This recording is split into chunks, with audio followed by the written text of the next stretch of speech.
வேலைக்கு போகிற பெண்களை பார்த்து அவர்கள் நடத்தை கெட்டவர்கள் அப்படின்னு சொன்னவர் இந்த மகா பெரியவா. இவங்க வீட்டுல எல்லாம் மாட்டி கும்பிடுறாளே, எஸ் வி சேகர் வீட்டுல எல்லாம் நன்னா கும்பிடுவா. பின்னாடி வந்து பேட்டியும் போதே பாத்தீங்கன்னாலே தெரியும், மாமா வந்து பின்னாடி வச்சுதான் உட்கார்ந்து இருப்பாரு.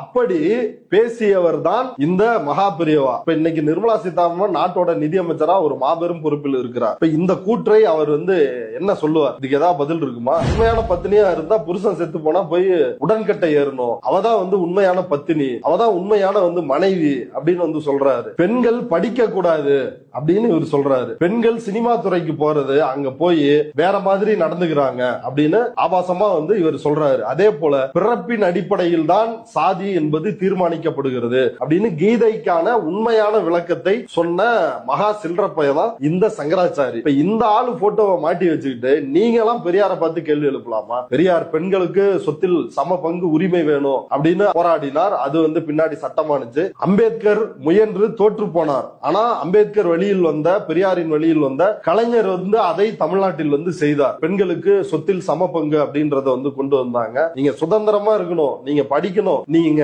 ராணியை போல வாழ வேண்டும் அப்படின்றாரு. மறுமணம் செஞ்சுக்கணும், குழந்தை திருமணம் கூடாது, இப்படி எண்ணற்ற பிரச்சனைகள், சாதி ஒழிப்பு, இடஒதுக்கீடு, இப்படி ஒட்டுமொத்த தமிழ் சமூகத்தின் அத்தனை பிரச்சனைகளுக்காகவும் குரல் கொடுத்து மூத்திரச்சட்டி ஏந்தி போராடிய தந்தை பெரியார்